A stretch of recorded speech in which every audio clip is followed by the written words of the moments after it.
The iPhone 6 was announced in September 2014 and to this day is still the world's best selling smartphone of all time, mainly due to finally bringing what a lot of people have been asking for, a significantly larger screen.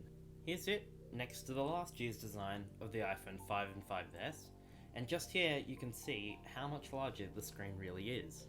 The base iPhone 6 had a 4.7-inch Retina display, which is great for the time and holds up really well today as well. So what else about the phone holds up almost 9 years later? The iPhone 6 featured a new design for the iPhone line, keeping the metal frame but changing up the look of the antennas, swapping out the glass top and bottom to plastic pieces that run along the top of the phone. It was an interesting look that definitely wasn't the nicest design, but very durable in the event if it gets dropped, which is nice for those who prefer not to worry about getting a case for their phone, which would be a decent amount of people, especially since it was a time where glass phones were not mainstream, especially after Apple moved away from it after the iPhone 4S and didn't bring it back until the iPhone 8 and 10 in 2017. Of course, every design has its flaws, and the iPhone 6 had a pretty big one. Bendgate. Bendgate. Where to start? I'm sure a decent amount of people have heard of Bendgate. To simplify, when there is a flaw or issue with certain products, it has the name Gate attached to whatever the issue is, with the other big one being the iPhone 4's antenna gate, where holding the phone a certain way would lose reception and drop calls. Knowing this, I'm sure a few of you have figured out what that means for the iPhone 6. Yep, it bent. Quite badly. This boiled down to a few things, the big one being thinnest iPhone ever made. The iPhone 6 was just way too thin and weak to hold properly. It didn't help that the aluminum used was nowhere near strong enough, so when there were people using their iPhones in daily use, the iPhone 6 and more so the 6 Plus would likely bend, especially when in tight pants like a pair of jeans. This can be helped by getting a case, but normally people get their cases a few days after using the phone, so it was too late. This issue blew up on the internet, especially after Unbox Therapy posted a video where he easily bent an iPhone 6 with just his hands, seemingly not even using his full force. It didn't affect every iPhone, but the way the media came down on it sure seemed like it. Not every iPhone was affected. A couple of mine here are slightly bent, but this is a bit more to an extreme extent of how much they bent. And the others I have don't seem bent at all. But if your phone did bend to an extreme, there was an opportunity for another, more serious issue to arise. The touchscreen just stops working, due to the sensors being pushed out of place. This gained the nickname touch disease, and was much more common among 6 Plus models. One of the worst things was how this was handled by Apple. In their defense, it was blown out of proportion by the media, but even then, other examples didn't help them. Apple stated that during the first 6 days of sales, only 9 people reached out to them about bent iPhones. But the thing is, people seeing their phones bent 1 or 2 degrees are unlikely to go get it checked out and are more likely to believe it's due to the way they treated their phones. More research indicates Apple knew the iPhone 6 and 6 Plus were more likely to bend before it was released, but didn't do much about it, which was disappointing, which is what led the iPhone 6 to be disappointing. And its sibling that released the next year, the iPhone 6S, is really what the 6 should have been. It was slightly thicker and featured stronger aluminum that prevented bending. It was that simple, and Apple did nothing. Apple learned their lesson.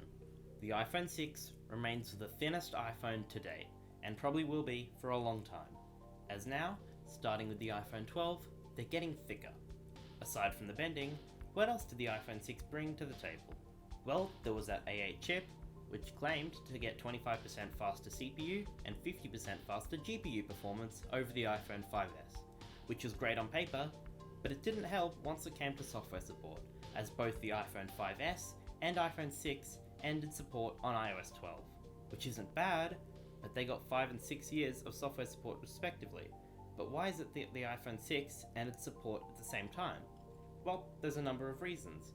The first one being that despite what it says on paper, the iPhone 5S was such a jump in performance that the iPhone 6 wasn't that much more of a jump the year after.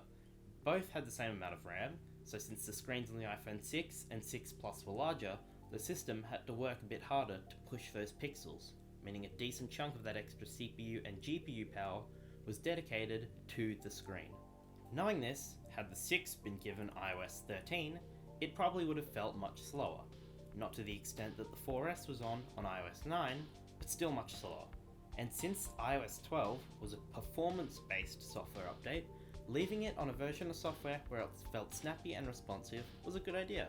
It could have backfired if people were angry enough about their iPhones seemingly dropping support early, but it seems most people realised why they did it.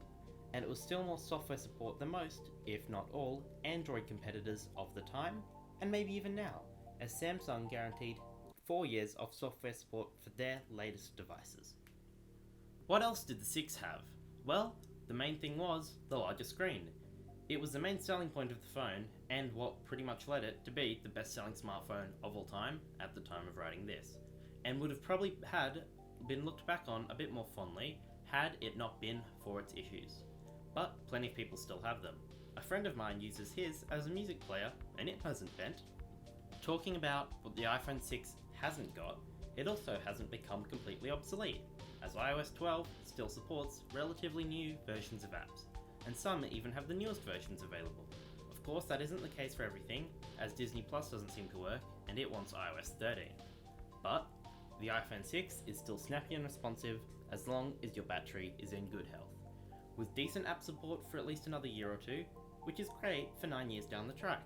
But you know what else has this?